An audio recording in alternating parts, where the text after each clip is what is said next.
All right, we just started the recording. We have a couple of things we want to go over first, and I do believe the two themes tonight are going to be handling objections, as always. That's always going to be something that comes up in sales, but also talking about follow-up. And let's see if he's here. It's going to be redirects and follow-up. Yeah, redirects and follow-up. So I do believe, is Nabil here by any chance?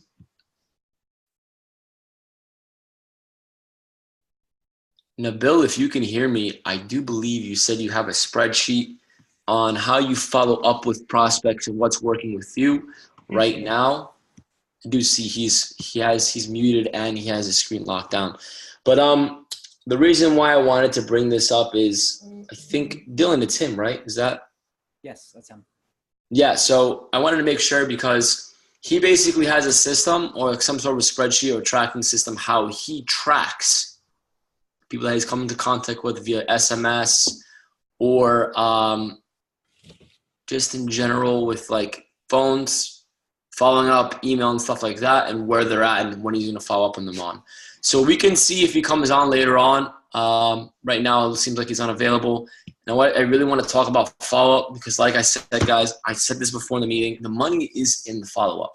With my side business right now, the money is in the follow-up. If I text somebody, if I follow up with somebody a week later and say, hey man, like just giving you a call because, I texted you last week about this, this, and this. I just wanted to make sure that everything was going okay. Just give me a call back so we can see where you're at if you have any questions.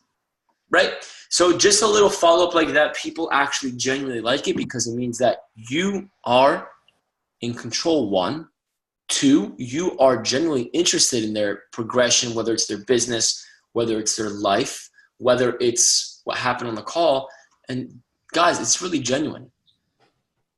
It's really genuine. So other than talking about the follow-up, what I think we should go over, first off, Dylan, what do you want to go over in terms of Tai Chi?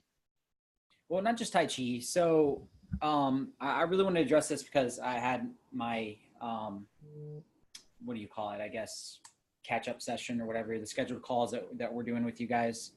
Yeah, just the one-on-ones. Yeah, the one-on-ones with Keen yesterday. He's here. And I wanted to address this further for everybody else because one of the things that he was really struggling with was going down the trap of the rabbit hole when a prospect asks you questions. What do you say? So we're going to do some really cool drills today as well. I'm going to randomly select people and I'm just going to ask you, I'm going to be a prospect and I'm going to ask you a question and I'm going to see if you go down the rabbit hole or how you bounce out of it. But first, I wanted to kind of let Wally speak real quick because, he got his first boom today. He's been doing actual dials for only 4 days. And I asked him earlier, we called him. He's like, yeah, he's like, boom, did it. Got my first boom. And I was like, cool. What'd you learn? How'd you get it? And what was the biggest thing for you? And it's interesting that Stoli talked about earlier was like, hey, it's all about mindset. And the first thing Wally told me, he's like, dude, it's like 100% mindset. Yeah. He's like, he figured that out. He's like, it's all mindset. So Wally, why don't you just kind of tell me your experience and just, your first 4 days of official dials? Yeah. So, I was telling Dylan this on the phone, but I was like, I'm really good at networking, like talking to people. Like I can close people in person. Like that's kind of my skill set. It's like, I'm really good at building rapport and stuff in person, but whenever you transfer that to a call, like I can control that conversation, right? Because it's me talking to that person. I build that relationship. So it's not weird when I call them. So it was really weird for me when I transitioned over because now I'm leveraging someone else, right? It's different whenever you're calling on behalf of someone else. Anyway, so when I started doing the dials at first, I was like, man, shit, this is really fucking hard. Like, I was like, this is hard. I was like, man, like I could see why people would quit. And then, so I was sitting there and I was like, man, you know what? Like I know I'm a closer. I know I can like close deals. I've closed way higher deals than this already. So why is it that this is just things? I was like, I just started putting the numbers, but yeah, it was just kind of one of those things where I realized that, oh my gosh, like it's just a total mindset thing. Like if you have any kind of doubt at all that you're like, if you think you're not good, if you think that you suck, or if you think that you're not quite there yet, or if you still think there's something you need to learn, and that's something that you have in your head while you're doing those calls, like you're pretty much setting yourself up for failure. You know what I mean? Like you gotta be at the point where you're just like, you know what, like I really just want to help this person, and then I'll take all the pressure off of you. Mind if I jump in really quickly? Yeah, go ahead. All right. I'm doing the numbers. Is Paul here? Yes, he is. All right, Paul. On the 28th, you said you had a boom for Digital Course Secrets, but there's no price. Was that for Digital Course Secrets full price? I think it was 597 times 4. 597. All right. 597. Let me write that down somewhere. And please confirm that, Paul, if you can go into affiliate dashboard so we know. Because I think that was your first DCS boom. Okay. We'll take your word. Yeah, one more second, guys. Akila got her. Wally, how much do you close for? 497. 497. All right. 497. I think Robert gave me his already. Yes, he did. I couldn't wait to find out these numbers. All right, Ryan, on the 28th, Facebook ads. Mind checking that for me? Ryan Seiko? And Dash, if he's here. Before so rudely interrupted by Jake Tran.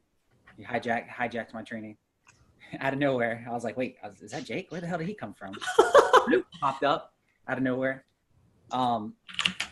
So not just mindset, but what I found that was interesting was Wally's boom. It was like the third or fourth contact with the person. So it was a follow-up. Yeah, so like I called him, and then we had a good chat for a little bit, found out a little bit about him, and then I was like, hey man, like if I sent you a training, would you watch it? Because I knew what he was interested for. He just hadn't had a chance to sit down and really watch it. And so and on the second call, it was actually a long call because, what I found out was that what he signed up for was not actually the course that he wanted. And I had to kind of guide him down the pathway there. But anyway, and so then, he was kind of reluctant at first, and then I followed up with him again today. And yeah, he was like, all right, I'm ready. I was like, okay, let's do it. Pretty much. But yeah, that was 3 contacts right there. You know what I mean? Yep.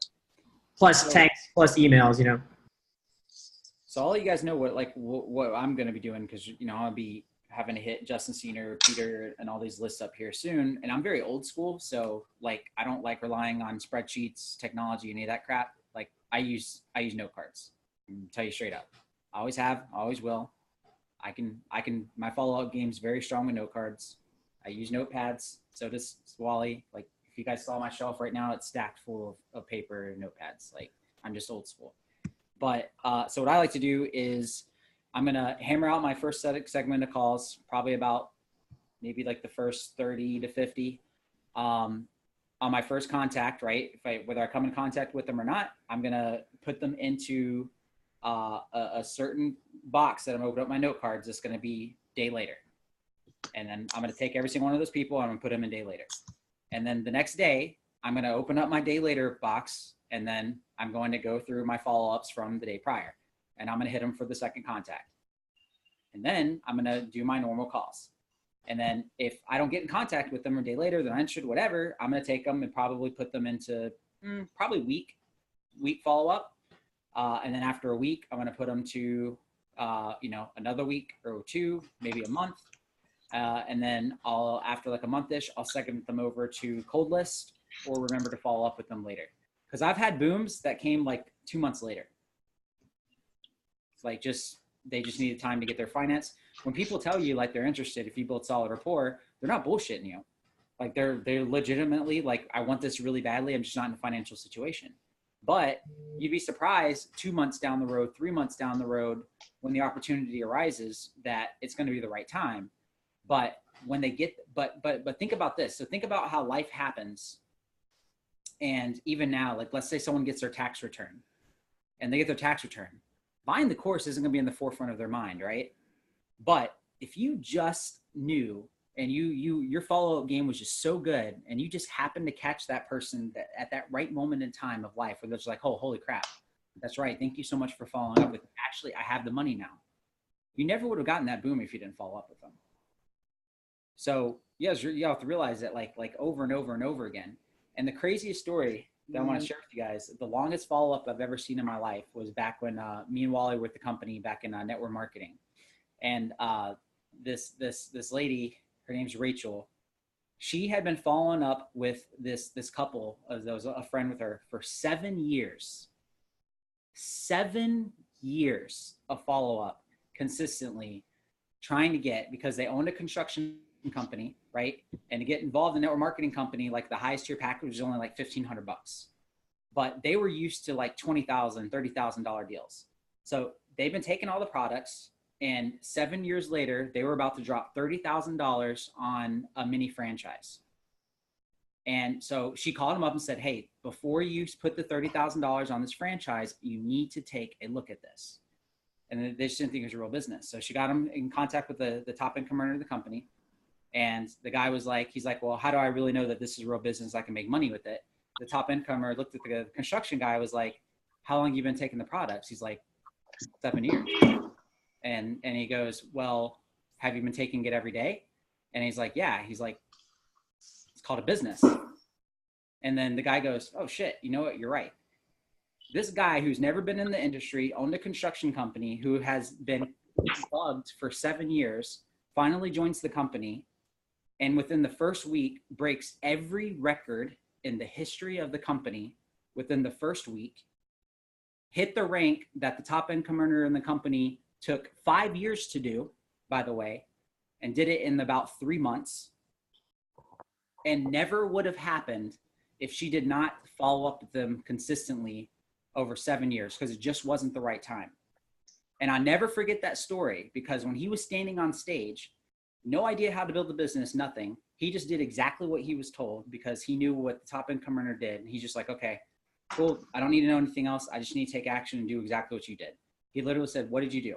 How many people did you talk to? He's like, okay, well, in the course of 4 years, I talked to about 100 people. He said, okay, cool. I'm gonna do that in a week. They didn't believe him. He talked to 100 people in a week.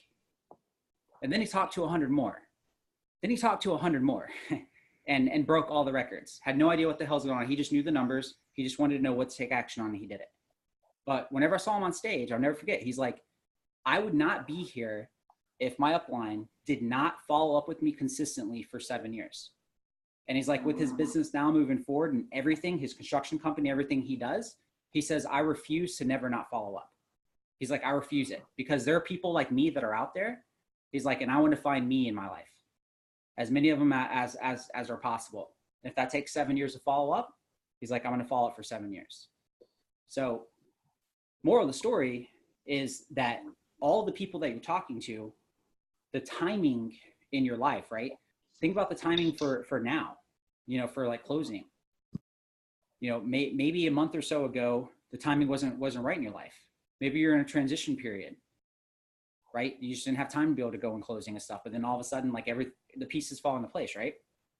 That's how powerful it is whenever it comes to follow-up. Ryan Serhant's story about follow-up. Yes, I like Ryan Serhant. I've been watching his YouTube stuff too. He's awesome. But just realize, so the way my mindset, my mind frame is going about it now, when it comes to especially outbounds, is I'm segmenting all these people into these lists. I'm going to follow up with them. And then I'm going to ask myself per person, I'm just going to circle, I'm personally, you guys don't have to do this, I'm circling the number 5. And I'm telling myself and wiring my brain to be like, okay, I'm going to expect that every single person that I talk to on the phone, that I need to have my 5th contact, and around number 5, they should be closing. Because if I don't go through, get that percentage in the back end of 5, and that's, you know, dude, a lot of them are closing on 2 and 3. I'm just doing that just to make sure my follow-up game is strong. That's the type of mentality you guys have to have, because that's where all your booms are going to come from. You guys aren't going to get just one call booms every single time, right? Those are called rollovers. Those are rare. Those are the small, like hot ones that are just, call them rollovers. But those are rare. So don't just expect rollovers, expect follow-ups. Yeah, here's the stats. 2% of sales first contact. Wow. And 80% of sales are made on the 5th to 12th contact. Right. So this has probably changed a little bit regarding webinars, regarding automations, regarding indoctrinations. But this alone, right, doesn't matter how qualified the lead is or the prospect is or how much of a raving fan they are of KD. These are just the raw numbers. The numbers tell the story alone, right? What I thought was incredible was 48% of salespeople never even follow up. In my personal business, when I send a prospecting video and an email, I say, let me know if you have any questions. I will follow up at 1 p.m. this time tomorrow. What do I do the next day? I pick up the phone. I call them. Hey, Steve, this is Stoli. How are you? Good. How are you? Great. Reason why I'm calling is because I did see your sign right outside the Wawa, and I sent you an email yesterday. I'm not sure if you saw it. I have a quick question. Is there anyone working on your website right now? Well, what email? Oh, let me look up for it right now. And he looks at it. Oh, yeah, I did get your email. Or maybe he did see my email. I do have a software. I know when they open it, but that is leverage, right? Just giving you a quick example here. But the fact that 48% of people don't follow up, that's like 40%. That's like leaving 48% of the money on the table. That's what that says. Yep. 25% of salespeople make a second contact and stop. Still a fourth. 12% of salespeople make more than 3 contacts. And I'm not saying spam. Yeah, There's a fine line between that. There's no spamming here. It's called a methodology. It's called a sequence follow-up that you know when you follow up with them, it's going to be a higher chance of you closing them. If I talk to you on the phone, follow up the next day, and then check on you 3 to 4 days later, and then check on you a week to 2 later, right? Is that spamming? No. Spamming is like you're just constantly bombarding them. You're hitting them like every single day, and you know there's a big difference, right? So you got to follow up smartly. Follow up and a follow up is just so simple. It could be a simple text message a month from now to a prospect where you go back to your notes, right? You're not going to remember everything with every prospect, but if you guys are keeping good notes on every single thing, and you go back and you read it, like, oh, I remember this lady. Right? She was the one that was dealing with this one issue, but she was waiting on a bunch of money to come and the timing just wasn't right. And just, oh, hey, it's Dylan. Just wanted to come and check in. I know we spoke about a month ago and you said that you wanted me to reach back out to you. Just want to see how everything's going. And if, feel like it's a good time to get going with your Shopify store. That's a follow-up. I'm just checking in on them. I didn't say like, oh, hey, you ready to buy through my link? Like, oh, did you, you ready? Hey, here's the link to everything. Ready to get going? No, I'm checking in on them to see if the timing stuff is right. So just realize, like, I don't know if maybe just some people here, if y'all just think following up is like, what your approach is, but as a simple like, hey, how's everything going? Hey, do you remember me? It's Dylan. Like, how's everything going? They're like, oh yeah, you're that awesome guy I spoke to a month ago. That was very helpful. Yeah, I remember you. It's going great, man. Thank you for checking in. Right? That's following up. It's just getting them. You fell out of their mind after so much time, and you're just bringing it back to the forefront of their mind again. And then time's going to go by, and then you're going back to the forefront of their mind again. Time goes by, right? And then once the timing's right, boom, they're going to take action. What's a good number between days to follow up?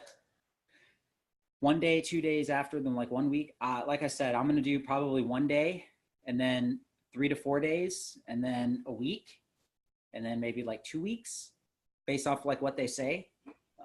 Use your better judgment. I'll give you the Grant Cardone answer.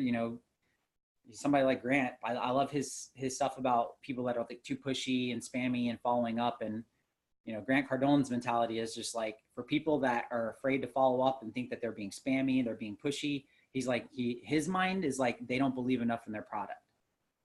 Grant's like, I believe in my product. I want it to be in as many hands as possible. He's like, I don't get that. I don't care if it's bugging them or spamming them. He's like, I know my product changed lives. Like, so if I have to contact them over and over and over again to get my damn product that I know is going to change their life, he's like, I'm going to do it. I had a quick question for you guys really quick because Dylan's talking about a lot right now. Do you guys think having a follow-up method or a system or a video or a cheat sheet would help you guys out? Put it in the chat.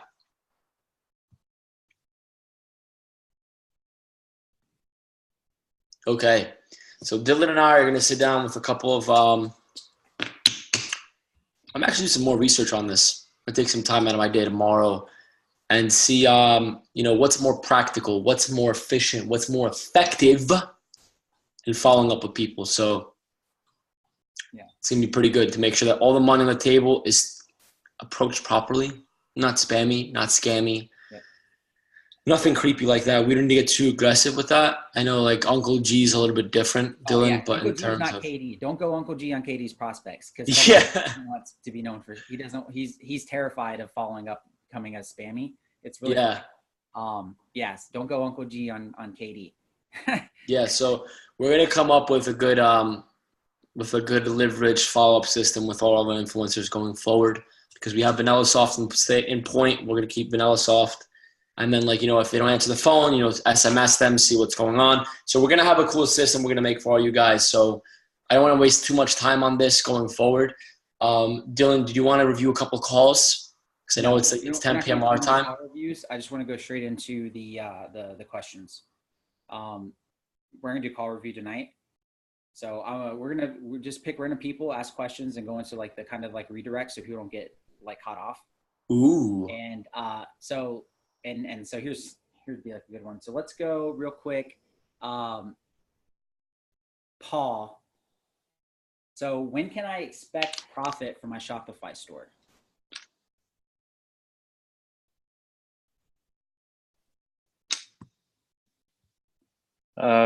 What's your goals with Shopify? What profit goals do you have? Well, I'm just curious. I just want to know about how much time it's going to take. How long is it going to take before I actually make a profit? How soon do you want to make a profit? I mean, as soon as possible, of course. Yeah, well, we've seen students make a profit, make their first sales within 2 weeks. How's that sound? Okay, 2 weeks. Yeah, that's not bad. Can I comment on this? Do you ever see someone make sales within two weeks? Hey. There has people in the thing that made sales within 2 weeks. Yeah, I think even Joey mentioned that. Okay. In his Shopify review on YouTube. It's good for redirects and everything like that. Yeah. But so what were you gonna say, Stoli? In the first part, it's like a question, then a question, then a question, then a question. Try and build rapport. Mm-hmm. I know it's a little bit of a role play. You're not warmed up and it's not real, but try and make it a practice. What was your first question, Dylan? Say it again. How long it's going to take and how much on average, how long will it take before I see a profit or to get in Shopify? Yeah, man, you're probably excited to actually get in, dive in, make a profit because that's the number one reason why you're here. So let me ask, what's even your goal in terms of profit for, or not even that, let me ask you, what kind of results are you happy with? Yeah. And you're writing goals, right? And then literally go from there. Okay, great, yeah. So, and then literally take them down the whole entire fucking process, as long as it doesn't give you friction. Yep. What I like what you asked was we've seen. I like saying it depends. Great question. It depends because it depends how much effort you can put in, and the more effort you put in is what you're going to get out. We've had students take up to 2 months. We've had students take up to 2 days or 2 weeks. So let me ask you, from what I just told you, what I just said, and what you mentioned to me, how long do you think it's going to take you to get your first sale with the amount of time you have on the table? Fuck, you're qualifying him now, right? Mm-hmm. Everything just flipped right back to him because he tried throwing you off. Then again, this is a little more Ruby stuff. I'm good with the Ruby, handling the Ruby. I'm sit down, buddy. Sometimes I get that because that's just me. That's my fire. But I know people that have a little bit of a struggle with this. Nice. I like that, Ryan. Yeah, it's a good point. Yeah, I guess that's a good formula. Build rapport plus ask question. So I'm going to give you guys my go-to. I use it for everything. If you guys want to steal it, use it. I gave it to Keen. I do this in every fucking course, every scenario, no matter what stupid question they ask me. I use this all the time, and it works. It works wonders. Because they're going to ask you stuff like that. How long, when's it going to go? Okay, we just got the status course. Okay. Oh, hey guys, thanks for sharing status. I'm just curious. If I take status, I mean, how long is it going to take for me to see results? When am I going to be able to get high status like Jason Capital? Right? It's a stupid question, especially when you're starting a business, right? So really, it's just fluff. It's just maybe something internal. So what I always like to say is, it's like, okay, you know what? That's a really good question. You want to be able to make a profit. Be like, so it's interesting. Out of all the students that Kevin David has, right? There's students that have a lot of success, some right away in a short period of time.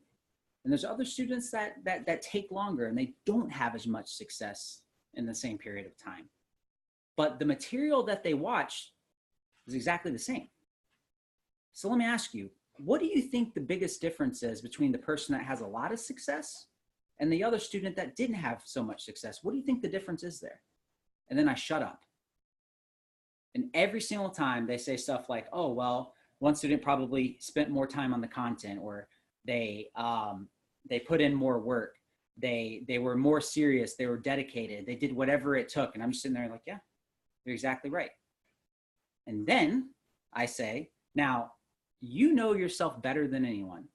Out of those two scenarios, which one of those two people would you describe yourself as?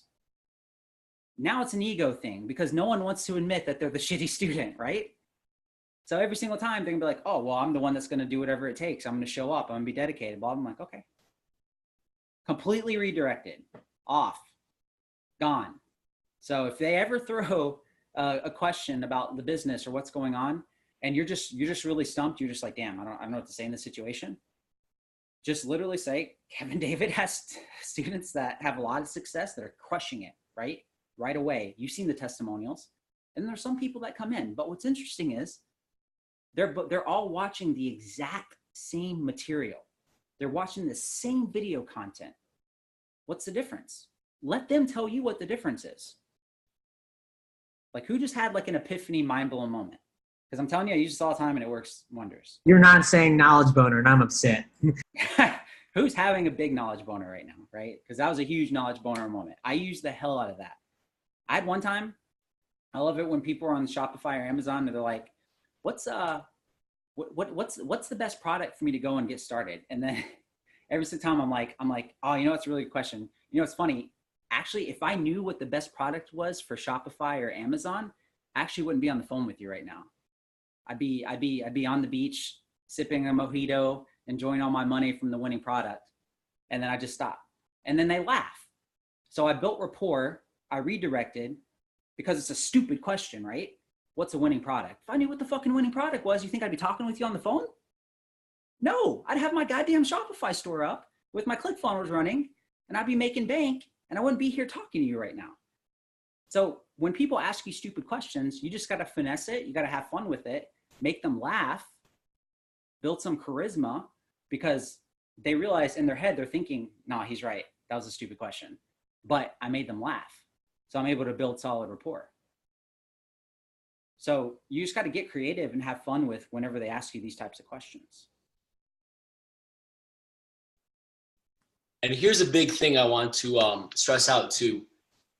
When it comes to finesse on the fly, it has to be second nature. It has to be in your brain already. And it needs to be practiced outside of closing. General conversation with friends, your family, stuff like that. When someone asks you a stupid question, I know there's a lot of stupid questions on Ruby, right? Comes out sometimes. Just be like, yeah, I would be on a freaking beach right now sipping a mojito if I knew the freaking, if I knew the winning product, right? So really bring it into your daily life, your daily conversations, because it's become like washing your hands. It's gonna become like brushing your teeth. It's gonna become like taking a shower. It's gonna be so simple, but you gotta practice it. You gotta go to the gym to get big muscles. You gotta practice it like a muscle. Just like rapport, just like closing, just like any other skill or any way of understanding what's happening, you gotta practice it outside of closing as well. Can't stress that enough. Can't stress that enough. And for our next person, Dylan. Yeah. I want you to call on Michelle because Michelle's been killing it, and let's see what she can do. Let me think. Okay, so what's a common question you guys have gotten? Like, give me something. We'll ask it to Michelle. Who has one recently that they've had a prospect just ask them out of the blue that you answered in detail? Because that's where the trap is. You asking me? I'm going to ask you. Let's see what they come up with. What kind of guarantee do you have that? Okay, yeah, it's a good one. All right, Michelle, what kind of guarantee do you have that I'm going to make money on this? Okay. So what kind of the guarantee that I have? Well, there's no guarantee on everything. It all depends on, the work you put in. Are you willing to put in the work so that you can have the success you're looking for? I mean, yeah, I'm willing to put in the work, but I don't want to put in a bunch of work and not be guaranteed success. Okay. So can you guarantee me that you're gonna work to get there? Yeah, I guarantee that of course I'm gonna put in the work. Okay. I can guarantee the work, but is that gonna guarantee me success? What do you think?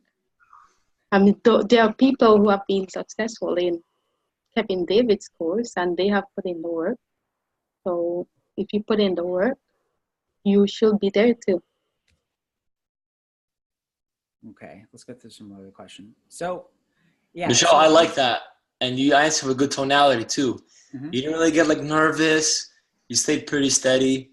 I know it's coming from Dylan, but that's just a good sign. I was putting the pressure on you on purpose, right? But you didn't. I mean, it's light, right? Like, we're trying to see, but you have a good flow there because you went down, like, it seems like you already have like the system. Like, all right, what kind of guarantee are you looking for? All right, well, with all these stories, don't you think that you're going to have guaranteed success? I like how you ended with that because that person, yeah, you're right. That's exactly what that person's going to say. Yeah. They're going to shake their head and be like, yeah, there's so many stories. So just remember rapport, like, immediately. So if they say, good job. Can you guarantee me that I'm going to be successful? It's very simple. Like, no, it's a really good question because, Michelle, you wouldn't want to do this if you weren't going to be successful, right? Why would you start a business? Yeah, you're right. Cool. I just got my report. And like when you say successful, like, how do you define success? What would success look like for you if you were to set up an Amazon store? Because then now it's just going back to their goals, right? So, like, I personally don't like ever saying like, oh, well, of course there's no guarantees and if you have to do this, you got to put in the work and then it's going to be guaranteed, right? I immediately just go back into putting it on their plate and find a way to finesse and redirect the question back at them, like, every single time. Because what happens if you say like hard work, like, oh, are you willing to work hard? What if they're like, no, I watched this video about this guy that set up a Shopify store and he said, all I got to do is load these products up here. All I got to do is do a Facebook ad. I can test some stuff out part-time and it doesn't take a lot of work. Now you're telling me that this is going to be a hell of a lot of work and it's not guaranteed success. I don't want to do this. Right? You don't know. You guys don't know what time people. Guys, there are people out there that say all types of crazy stuff about business now, right? Everything's just automation, point click, Facebook ads is going to save your life, right? And then again, right? It just desensitizes everything because, oh, it's online. It's not a business. Hell yeah, it's a business. Hell yeah, it's a business. Amazon business, Shopify business, Facebook ads business. Business is a business. And there's a lot of people out there that have that confidence that they can go in and kind of manipulate people, and I am not about that at all. Because exactly like Dylan said, what he said, I just put up an ad and set up a store. Like, whoa, calm down. Like any other business, when you have marketing and a storefront, this is the way it's always been and always will be. It's just the means have changed the business, the channel. What if my products doesn't sell? And how much have you made? So I've addressed the how much have you made one. Again, this goes back to honesty, right? If you don't have a Shopify store, you just be like, no, it's a really good question. I don't have a Shopify store right now, but I'm really excited to be able to be working with somebody like Kevin David, because I know when the time's right for me to set up my store, I'm gonna be ready to rock and roll. Right now, my focus is just absorbing and learning from Kevin David. And then on to the next question. Completely honest, didn't bullshit them. I didn't lie. I didn't say, oh, I'm crushing it with Shopify. Don't do that. Why? To be honest, I don't have a Shopify store. I don't have an Amazon store, but I'm super excited to be working with somebody like Kevin David, because it's just amazing to be able to be a sponge around somebody like that's going to mentor you for the long haul, right? If they say I'm not ready right now, then they're just not qualified. So if my products don't sell, like, okay, you're right. So if you test a product and it doesn't sell, it's a really good question. So if one doesn't sell, what do you think the next step would be? Again, question. They're going to be like, try a different product. You got it. It's a testing game, right? Again, what if my product doesn't sell? It's a stupid question. So I would literally ask them, that's a really good question. If you're testing products, you want it to sell. But if the first one doesn't sell, what do you think the next step would be? See my tonality? What do you think the next step would be? That's not me slapping them in the face, because I know it's a dumb question. It's me, they're being like, oh, I'd probably just test something new.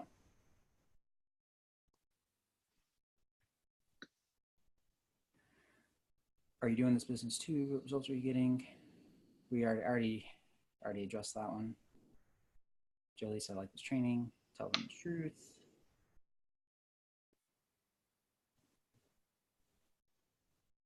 Okay, so let's see. Let's get another good one.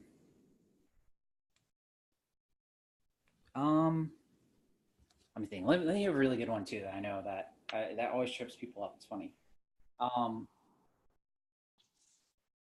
So Wendy, you ready? You ready, Wendy? Okay. That was not an I'm ready face. That was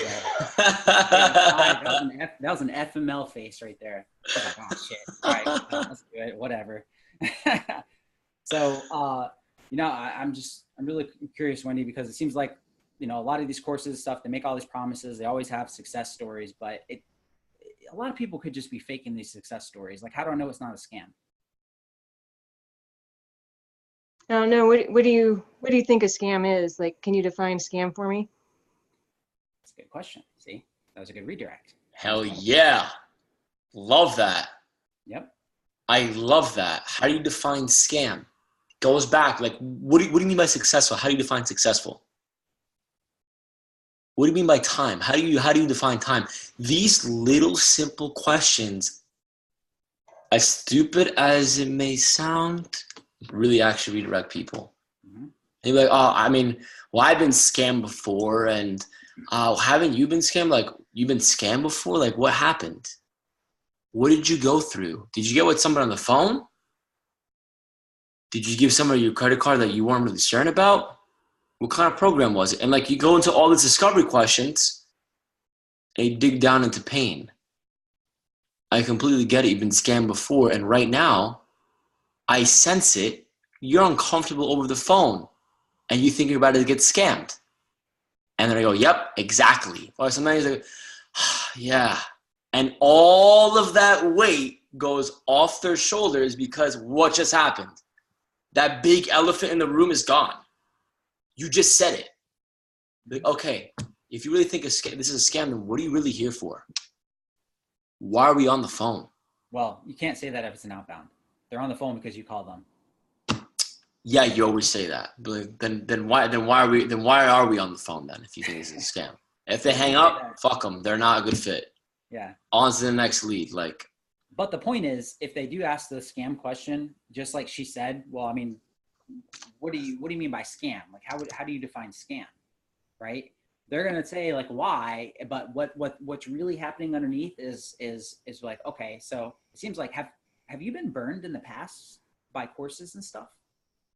And yeah. I've asked this question, and actually no, I closed a person. I asked a question, I closed a person, and because they told me like, yeah, I've taken all these courses and this and that. They've taken tons and tons and tons of courses. And then and I was just like, oh man, screw this. I'm going Ruby on this person.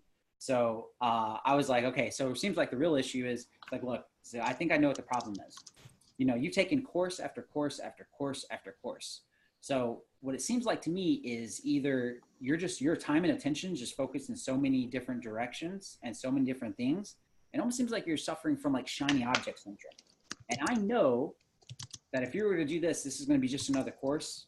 And because you're so separated, because you've tried all this stuff, you're not focused on one thing, you're going to get the same results, which is going to be no results. And I don't want it to be to where you're going to come back and be like, okay, cool. I was scanned by another person, this Kevin David guy. Because in reality, it's not the fact that that's what it is. It's because you're bouncing from thing to thing, and it just seems like you're not being dedicated enough to one thing. Right? I call it like I see it, because that's the real problem, right? Somebody tells you that they've spent $20,000 on multiple courses across all these industries, and they've gotten 0 results. Is it the courses that they've been taking, or is it the person?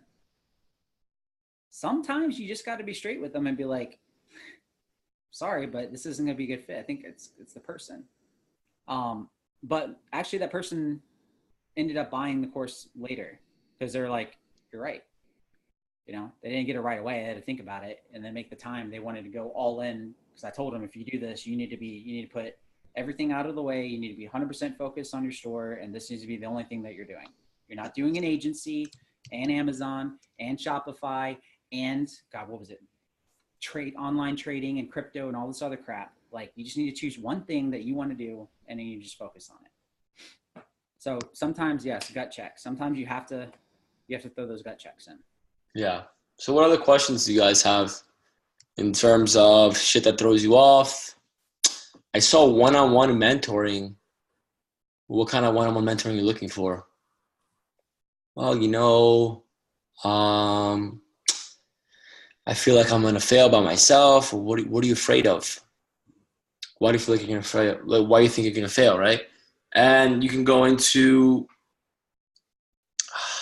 there's so many ways you can play this, because at the end of the day, the people that have either need one-on-one mentoring, either 1, tried something out and failed, 2, really suck at learning, or 3, can't be like independent. I can't really put the nail on the head on that.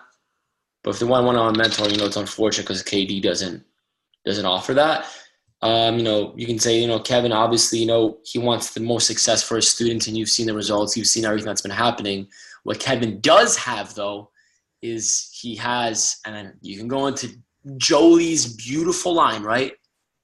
He does have the course which takes you the A to Z on how to start your Amazon business. The Facebook group where you have all the biggest leaders, the top students, and of course, Kevin does interact. But best of all, Kevin David actually greenlights your product. Would that be helpful to you in getting started with your Amazon business? Right? And then you can go into that and be like, yeah, I think that's helpful. And they say, if I still need one-on-one coaching. Be like, yeah, by the way, when you do join, you have full access to me. I can help you out with any questions, any types of terminology and stuff like that. You have full access to support. And we've had so many people come through that have been successful with this day in and day out without the one-on-one mentorship.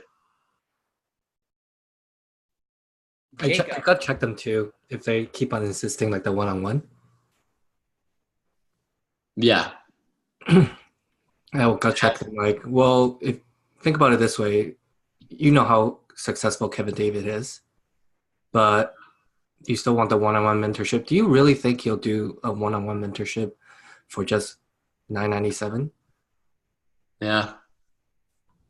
And I'll be like, oh no, okay, well, there's really nothing to mentor because you don't even have a foundation yet. And this program is the foundation that you need to get your business started.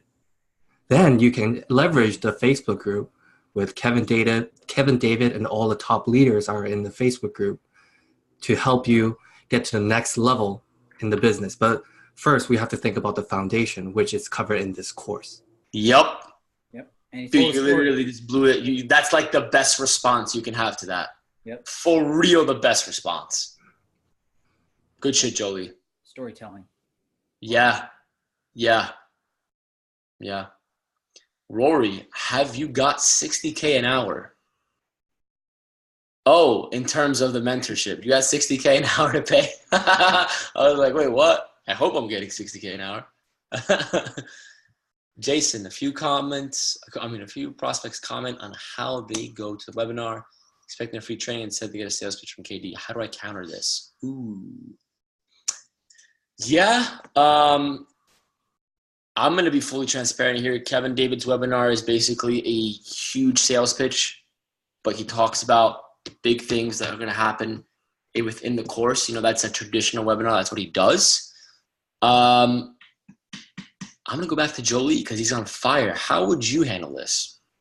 Okay, so I guess that's coming from like the beginning of the call, right? Jason, is that coming from the beginning of the call? Usually somewhat. Like I reintroduced like the idea, like making sure that they did see it or they didn't. Okay. So it varies. Yeah. Okay, so they hit you with the objection like, oh well, it was just a whole sales pitch. I didn't learn anything new, right? Yeah. Yeah. I could say, you know what, I get it. It makes sense because Kevin's actually really transparent with what he does. He puts out so many free content so much free content on YouTube already, and he invites you over to this webinar, and you just learn a couple of things and look at the testimonials. So, like you're basically looking for more in-depth information on the business, right? And I'll be like, yeah. I'll be like, okay, so with the whole business, do you think it's really possible to squeeze it in a 1 hour training? And I'll be like, no. And I'll go on by saying like, yeah, and you know, something that you may have known in this training, other people may not know, but I'm going to go back to Rodolfo's example here. It's kind of like when you walk in by a chocolate store, they give you a free sample, right? A piece of chocolate. And if you like it, then you'll buy a whole box.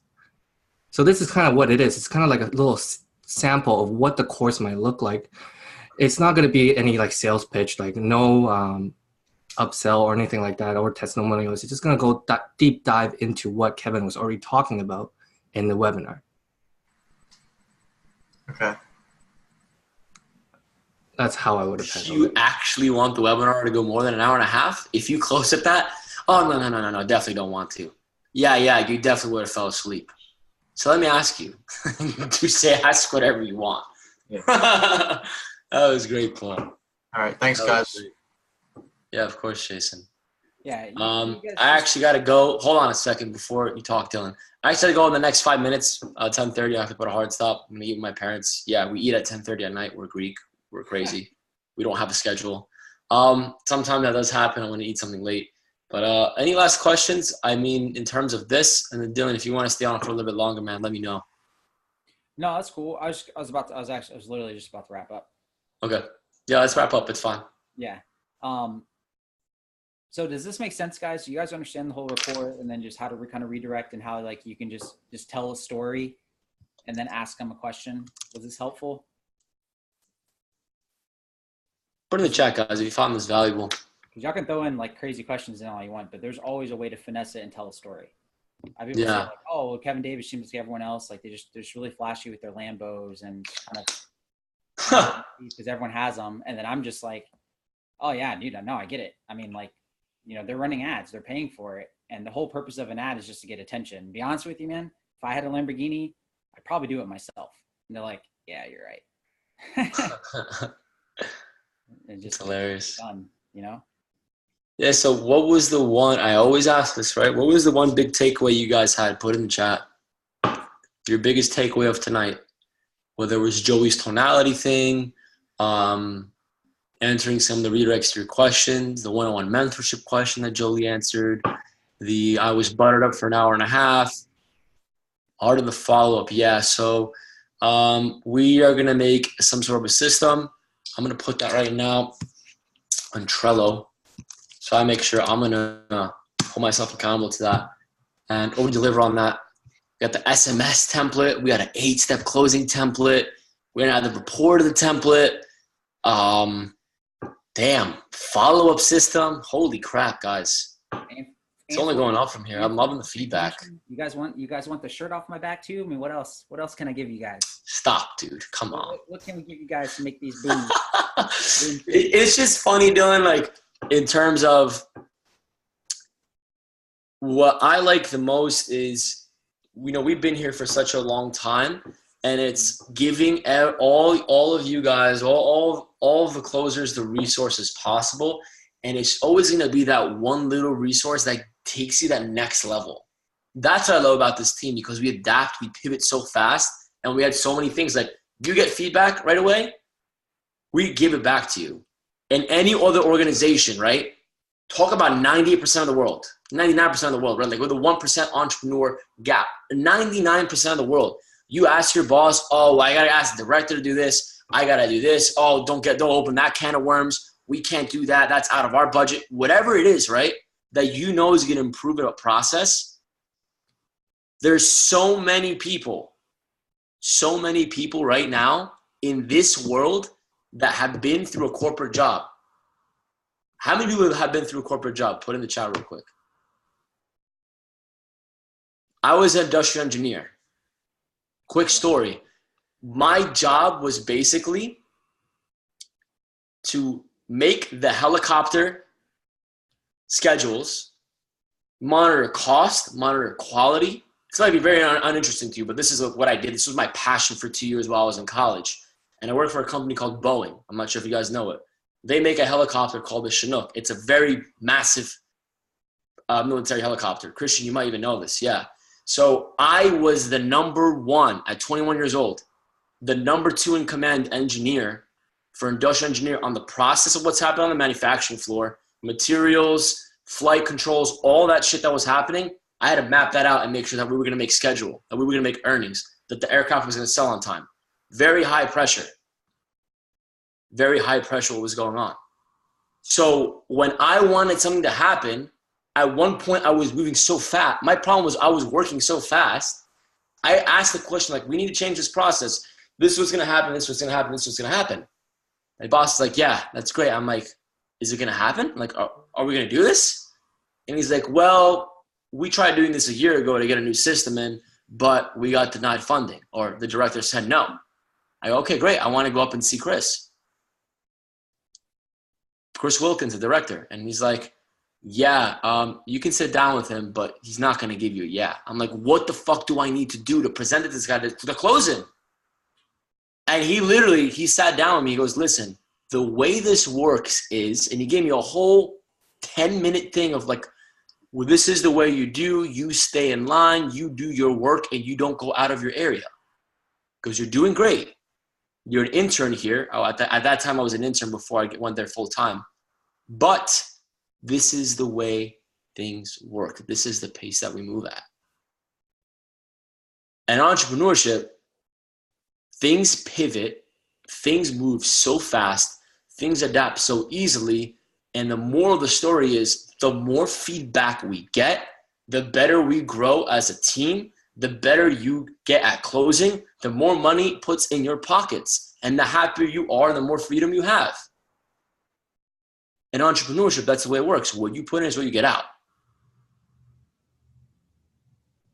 Could have worked for SpaceX. I actually, one of my best friends worked for SpaceX, yeah. But I want that story because I know a lot of us have worked at corporate jobs and work at corporate jobs. And I relate with that. I relate with that. I went through it. That's the reason why I'm here. I went through the whole corporate world. I'm like, hold up, dude. Like, I know my talent. I know what I can do. Why does a job need to restrict me to that? To a salary, to my talents of getting there where I want to be. My life goals. So I just want everyone to know that I've been there. Like, it's been there. Nice. Second helicopter ride this weekend. Okay. There's a lot of comments here. 1 second. It's in the beard.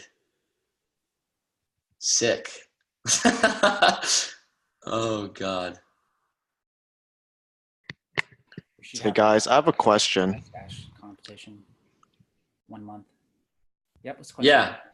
Yeah, so I just got a prospect who I disqualified I think they were supposed to have a meeting with me, well, a call tomorrow, but I disqualified because based on their application, it looked like their income wasn't going to be beneficial for Amazon FBA.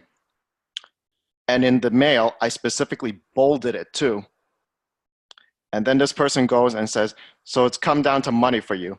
And please don't give excuses that I didn't attend this training, which I didn't say that. I just bolded saying the income wouldn't benefit you because they said they were like unemployed and whatnot. And so anyway, Okay. so yeah. And so it's like, I didn't attend, yeah, don't give excuses that I didn't attend this training. I attended his every training and stayed till the end. Okay, good for you.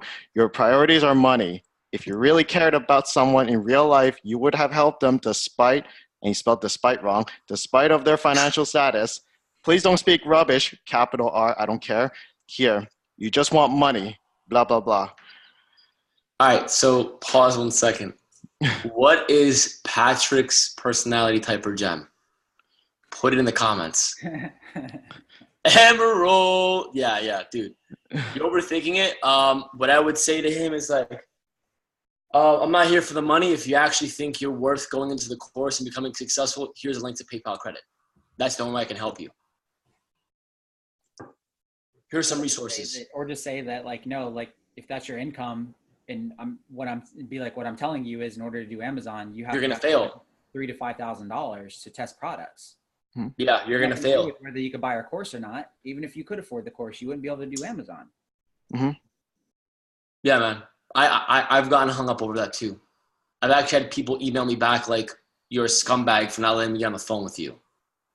I had someone say that to me before. I'm like, okay, great. I don't reply. I just literally go, hey man, like here, like I'm like, okay, I understand your frustration, but I really think these resources are going to help you. Mm-hmm. And I send them breakdown DCS, like whatever, like PayPal link. Like if you don't have money right now, PayPal link. Here's a training for Amazon. Here's a mentality thing. And I'll send like 6 resources. I want to do something like 5 to 6 resources. And maybe that'll help them understand. That helps them understand. But like the only thing I can do is give you the resources. You can't give someone resourcefulness. No, definitely. Resourceful. And if you're that's a good thing you brought that up, man. But listen, guys, I need to hop off right now because my answer too. So if you guys have any questions in regards to anything else, reach out to Dylan and I personally. Awesome training, great questions, great stuff happening. Keep it up. DCS launches in 2 to 3 days. We're going to have an incredible month. I think we're going to smash this month's record. Tomorrow is the 1st of May. Happy closing. Enjoy a new fresh month ahead. And let's get to it. Keep on cranking. Anything else, Dylan? No, I'm just going to, if you don't want to stay on, I'm going to address what Patrick's talking about, but you're free. Free to go. Okay. Yeah, man. It's just the thing. I'll stop the recording now.